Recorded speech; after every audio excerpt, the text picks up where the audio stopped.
Hello, and welcome back to 50 States, 50 Murders, the podcast taking you, the listener, on an auditory road trip across all 50 states while discussing 50 different murders. Thank you, everyone, for tuning in to episode 13. Dakota, can you let us know where we're going to be traveling to today? We're traveling to Jackson, Mississippi to discuss the murder of Brian Hughes.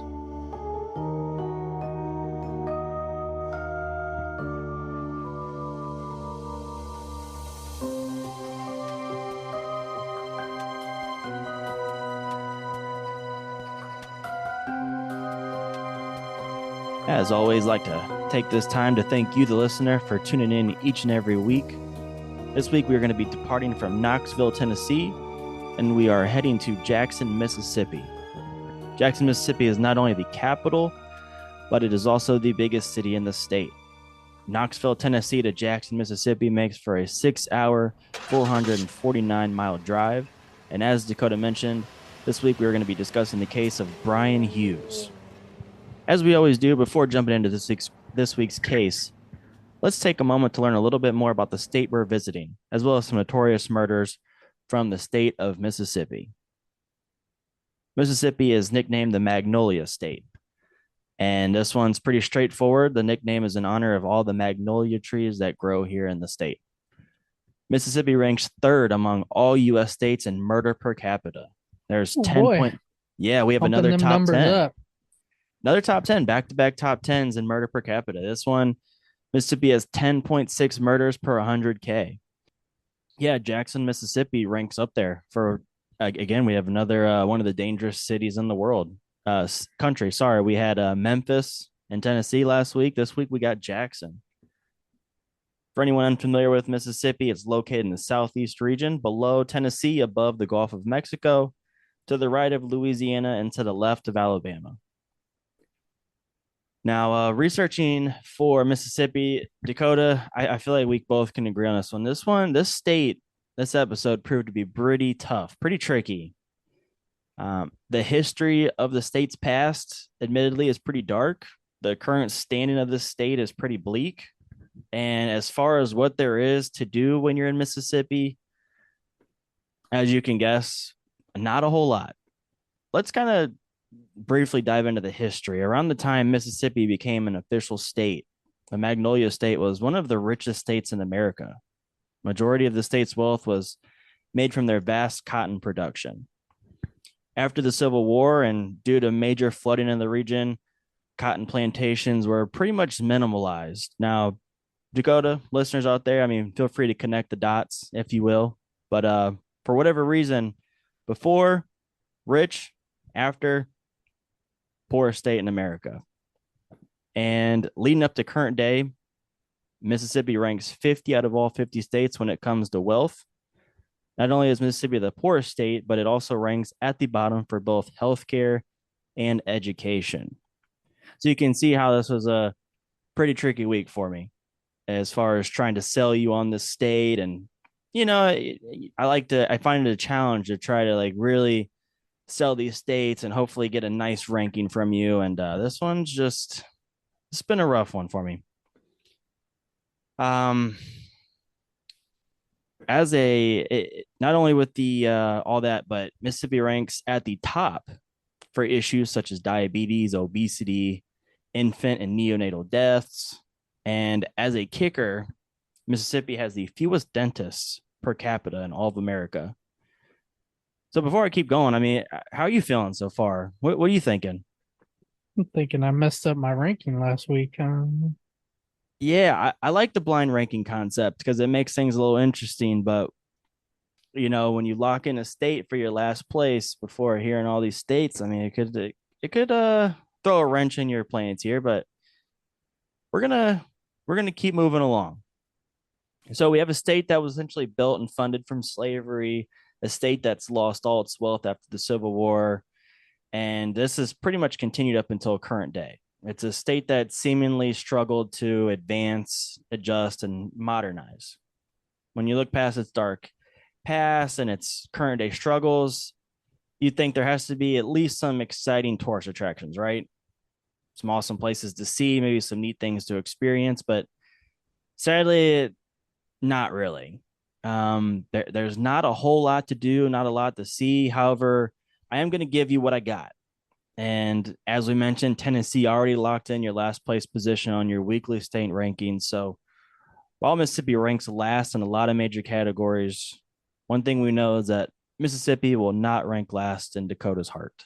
So, with all that being said, as much as we kind of just poo pooed on Mississippi, let's talk about the good things. Let's talk about what they have. So, in this week's Google search, I just went ahead and put in what are some things that make Mississippi unique. And I found an article on Nomads Unveiled. So Mississippi is famous for its catfish. Cody, do you like catfish? I've never had it. Okay. All right. Well, perfect. You never had it. Good. You have an open palate, open slate. So, uh, catfish is a Mississippi delicacy. Each year in the city of Belzoni, they host the International Catfish Festival. The city is known as the farm raised catfish capital of the world. So, when you're in Mississippi, uh, trying catfish is a must. You absolutely have to do that. And if you do order catfish, you're going to need something to wash it down. So, fun fact, Barks Root Beer, it's a root beer brand that was created in the city of Biloxi, Mississippi. The root beer that was made famous by Edward C. Bark. And Barks is famous for its spearmint and vanilla infusion. Good, I God, know you. this is like the nastiest thing in the world to me. I hate root beer so bad, and Oh, this brand is the worst. I mean, I was going to ask you, were you an A and W? I know you don't drink pop anymore, but when you did, were you an A and W guy? Were you a Mugs No, guy? no, I didn't. Root beer is probably the most. I don't know what I'd rather take, root beer or coffee. I hate both of them. All right. Okay. Well, I'm wondering if, I've been to Georgia a couple times and Coca-Cola is from Georgia and it just tastes better when you're down there. So maybe Barks is the same. Maybe if you go down there, you get a little catfish, get a Barks on tap, maybe it just tastes a little bit better, possibly. So there's some things for you to try as far as food and drink goes. Now, outside of food, Nomads Unveiled goes on to list some things that Mississippi is known for. And while I wish I was joking, the number one thing Mississippi is known for, cotton fields. So even though it's not as major as it once was pre Civil War, cotton still remains to be one of their biggest exports. And Mississippi is one of the top states in producing this. What is it? A crop? Is it? Would it be a crop? Yeah, right. Sure. Producing cotton. Also famous for magnolia trees. As we mentioned, it's a state nickname. It's a pretty tree that's from the South. So they're pretty proud of those. What are some things to do in Mississippi? Some of their top tourist attractions. So I went to TripAdvisor, and the number one and number two attractions in Mississippi are museums. At number one, we have the Vicksburg National Military Park. This is really less than a museum, it's more so a battlefield and scenery. I thought this looked okay. There's like laid out cannons and there's cemeteries and like there's mounds where like they, certain troops like held stands on and stuff. So I mean, I don't know. I guess it could be cool. There's monuments. I know you're kind of into war history and stuff like that. Yeah, it's definitely interesting. Number two, we have the USS Cairo Museum. And this is just an old US military battleship that's now in display. Looking at these photos, I mean, this looks pretty boring. I'm not gonna lie. It's a pretty small ship that's like you can kind of walk through. And from what I can see, it's literally just the ship and that's it. Like there's nothing really else to it. So thought that kind of looked boring. Coming in at number three and five are both casinos. Mississippi is a state with legalized gambling, and you can check out the Horseshoe Casino as well as the Bow Rivage Casino. And I'll provide pictures on our TikTok. But Dakota, if you're looking at these, the Horseshoe Casino, I mean, it looks shitty, right? I mean, it looks like a hole in the wall. Yeah. I don't know if you've ever been to Mountaineer, but it looks like a really generic Mountaineer casino. So I feel like if those are number three and five, there's, we're kind of reaching, but next up, we have the Elvis Presley Birthplace and Museum. So if you're tailing our fictional road trip and you are an Elvis Presley fan, then I think the back-to-back Tennessee to Mississippi trip would be awesome for you. Last week in Tennessee, we mentioned Graceland. This is where Elvis purchased his family home after becoming rich and famous. But in Mississippi, you can visit his childhood home that he grew up in.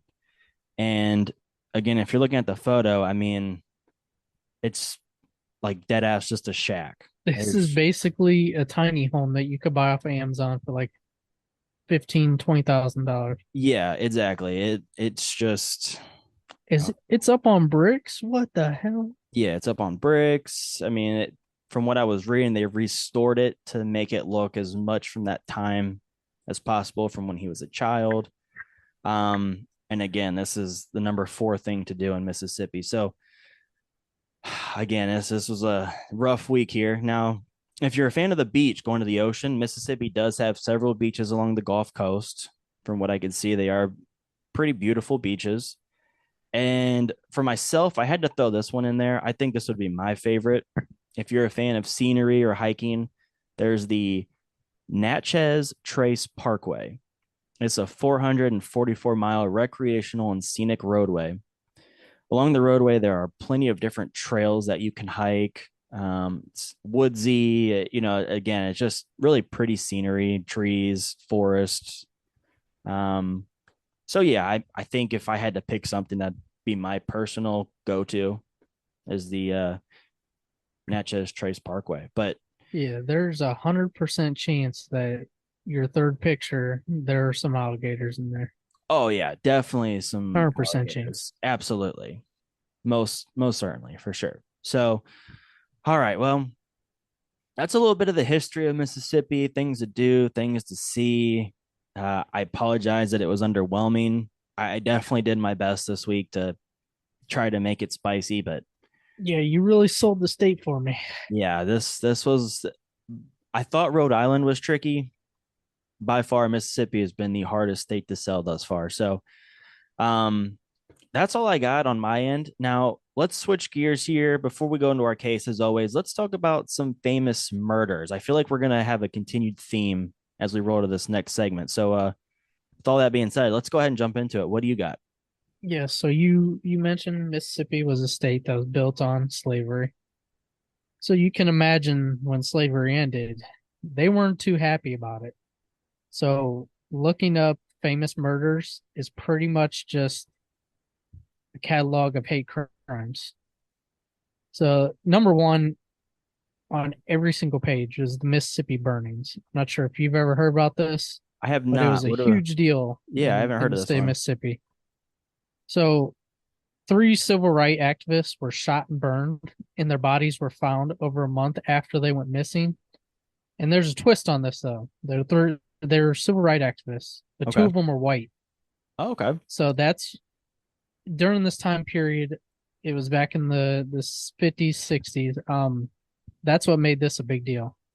So in total, there were 21 people that were charged for having a hand in these murders, Oh, wow. including the town's sheriff, who actually set them up to be killed by Klan members.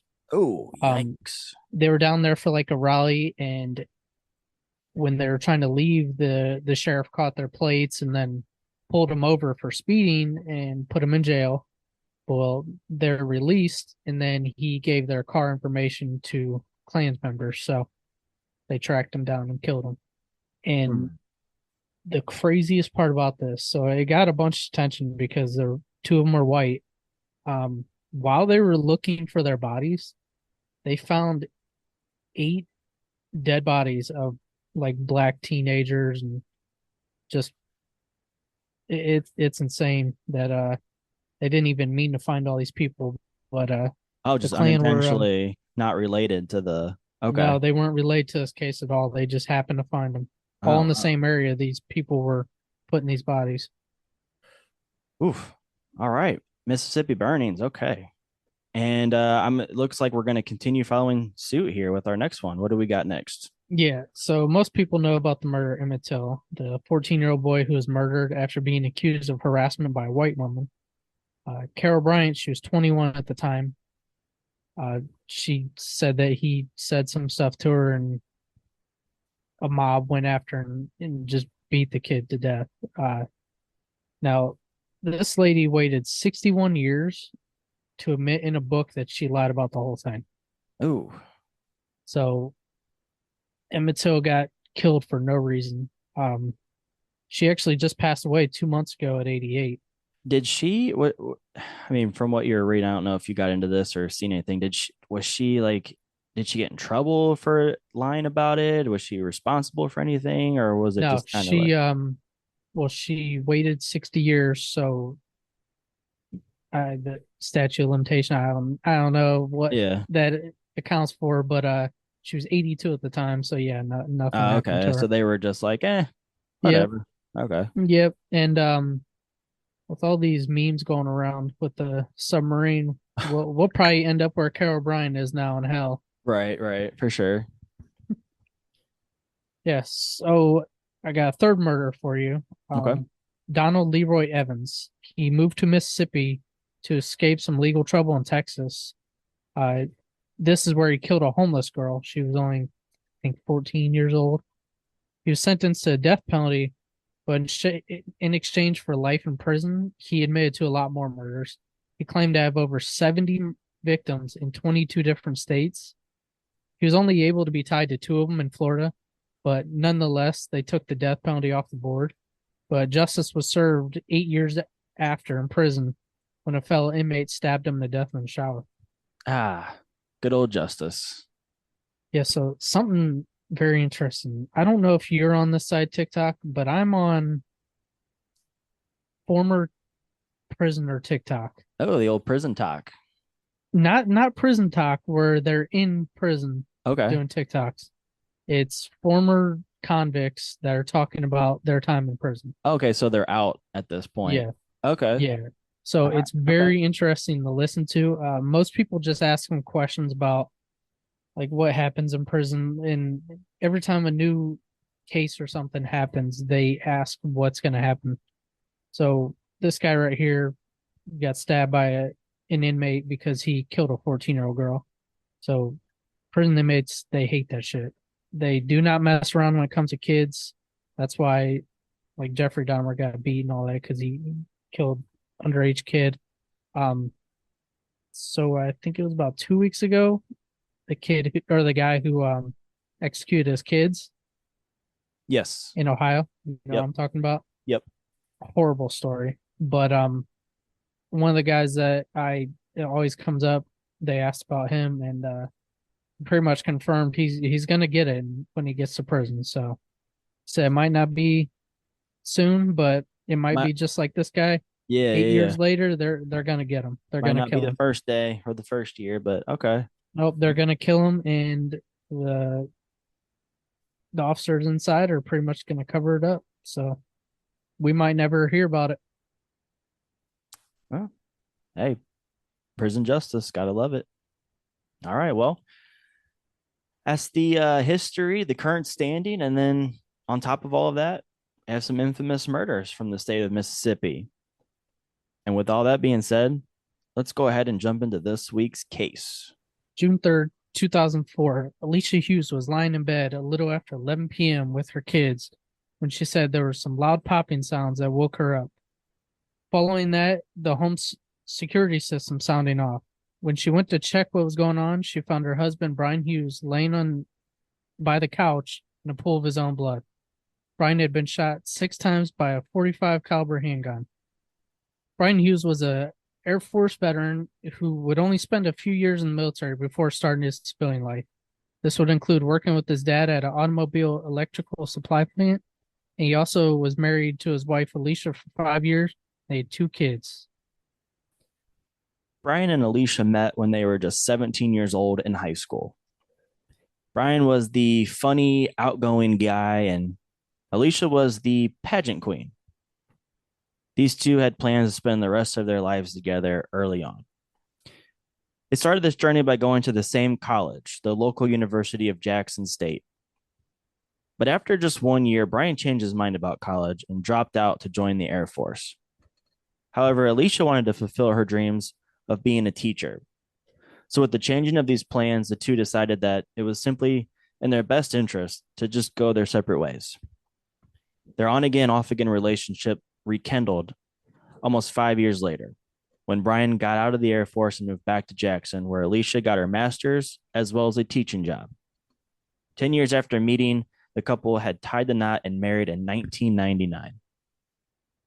Police thought this may be a robbery attempt that had gone wrong. With the only witness being Alicia, they tried to talk to her, but she was too distraught, so they allowed her to take the kids and leave, forcing the police to continue with their investigation without any witness accounts. Right away, the clues were not adding up. First, the gun casings were on the outside of the house, but all the blood and Brian's body were in the living room, a little over 5 feet away from the front door. Not a single drop of blood in the doorway led them to believe that the shots were from someone that was inside the house.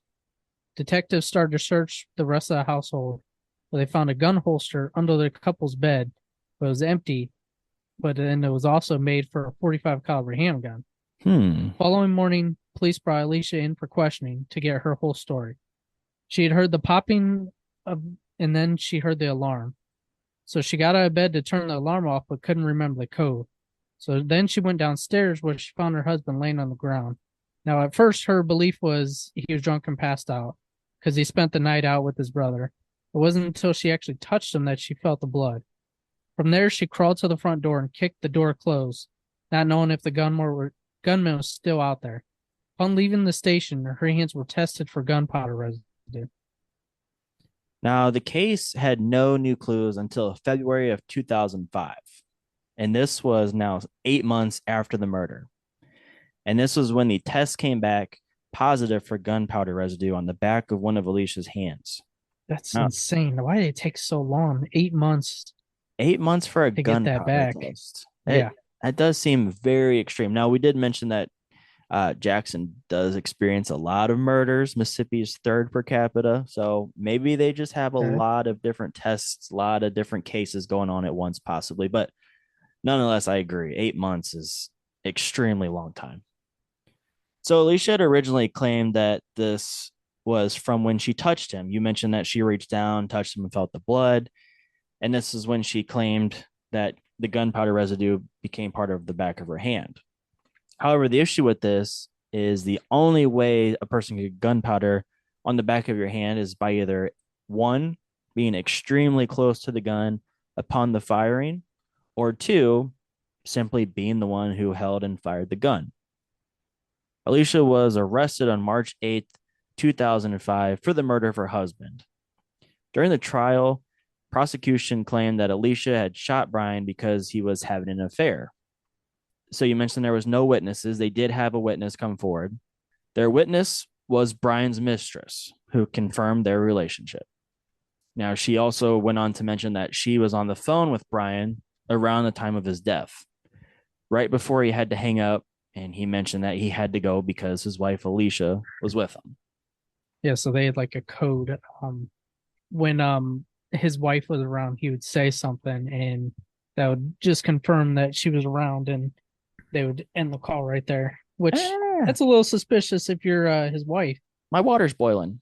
Yeah, every time he's on the phone, he's getting off when she comes around. It's pretty weird. So this was our first case where both the prosecutor and defense brought their A game. With every piece of solid evidence, the defense was able to argue against it. First was the gunpowder residue. The only way it could get on the hand was to be around or be the one firing it or holding it. But the defense came back saying there was no way that only one speck could be found on her hand, which is what the test took 8 months to come back. She had one speck on her left hand, but it would not be possible for only one speck to land on her hand if there were 8 shots fired. Right. Shot 6 times, 8 of them hit, or she shot, whoever shot 8 times, he was hit 6 times. Yeah. If there was 8 shots, you would think her hand would be just absolutely it'd be all covered with it. Okay. Now, next was the shell casing's location, where they were so far away from the body, but with the position being in front of the door, someone coming in may would have kicked it. So uh, after it happened, his family was actually came in. I don't know why they're allowed to let people in. Hmm. Jackson is wild with their shit. Yeah. Okay. Hey, come on But in. people were in and out of the house, so they could have kicked it without noticing. Okay.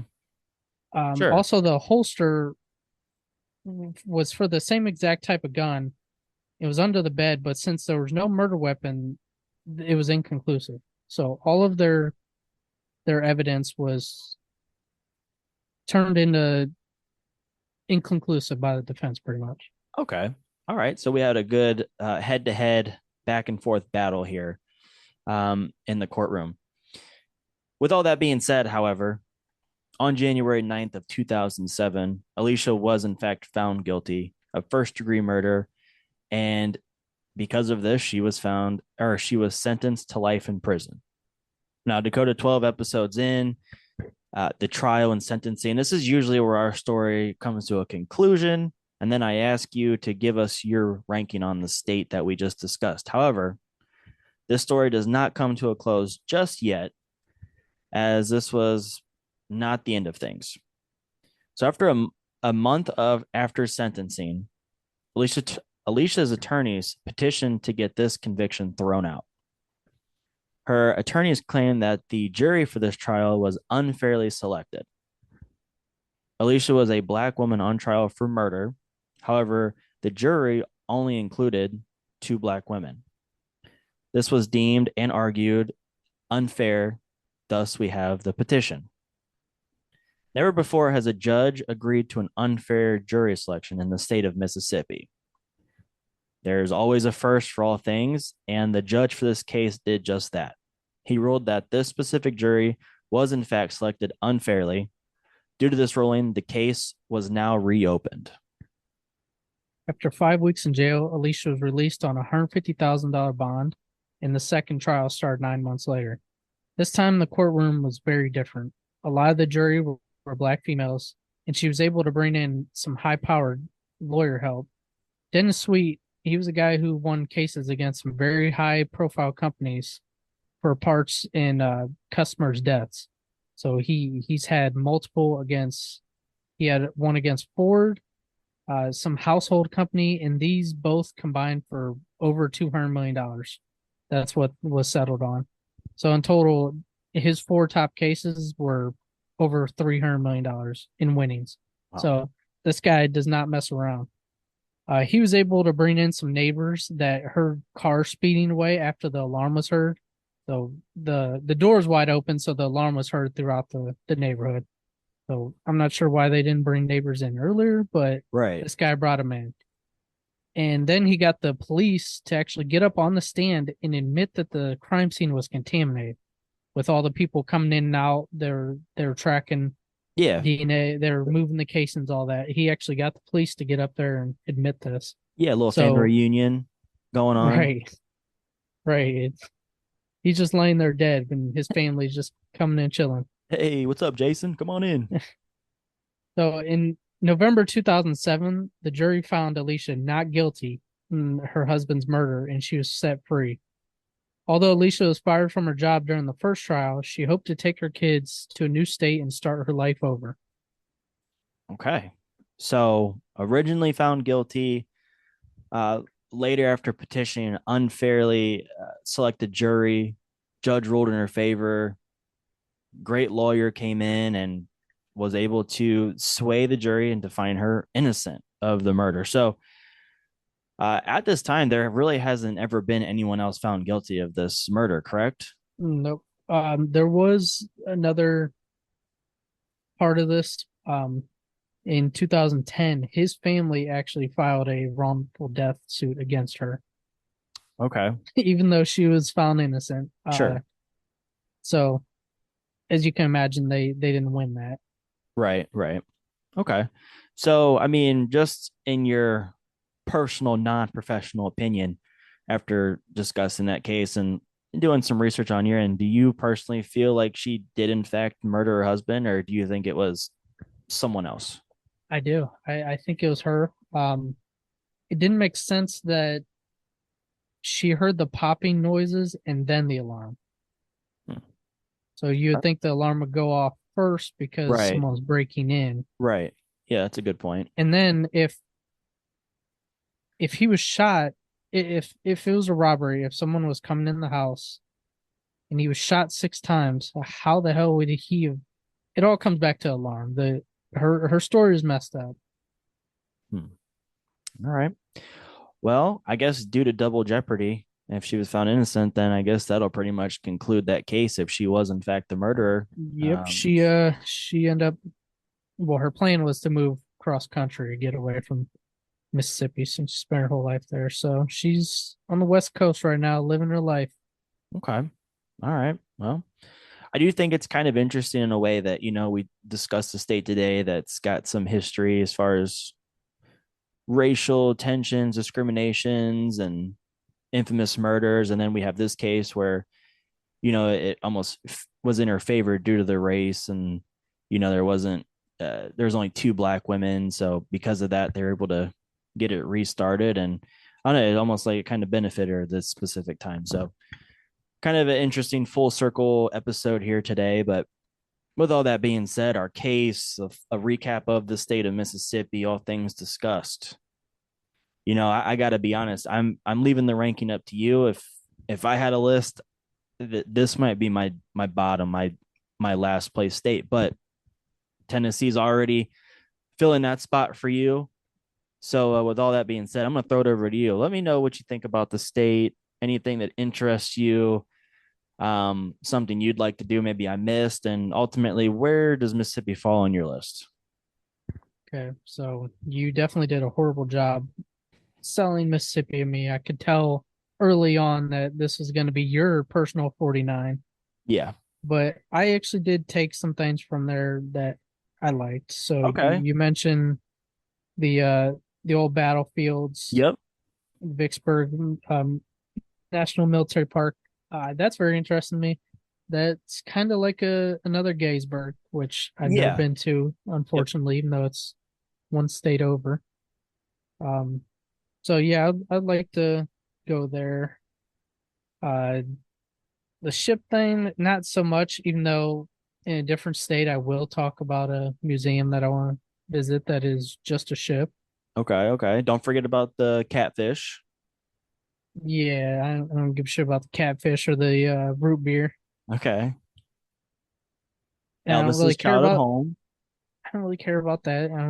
Didn't really care about Graceland or the casinos, but beaches look nice. These hiking trails, I gotta agree, that's probably number one. Those look Yeah. pretty cool. They do look really awesome, really pretty. Yeah.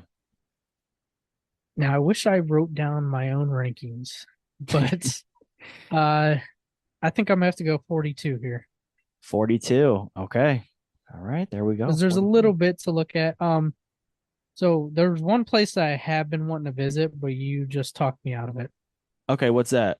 The place of our murder, Jackson, Mississippi. Okay. Okay. Um, I've done some research on Jackson before because my favorite athlete of all time is from there, Walter Payton. Sure. He went to Jackson State, where both people were involved, where they went to college. Okay. I have a Jackson State basketball jersey. Um, yeah, I eventually want to make my way down there because Walter Payton did a lot of stuff down there, and he's a legend there. But Okay. I don't think I will now. Yeah. I think you Hey, swayed me away from that. keep your head on a swivel, just like last week. Keep your head on a swivel if you're heading to Jackson. All right. Well, as we begin our departure from the state of Mississippi in conclusion of episode 13 of 50 States, 50 Murders, again, I want to just take this moment to thank you, the listener, for tuning in each and every week as we continue covering a new state as well as a murder case that happened to take place there. If you have not already, please be sure to follow and subscribe and tune in next week for episode 14.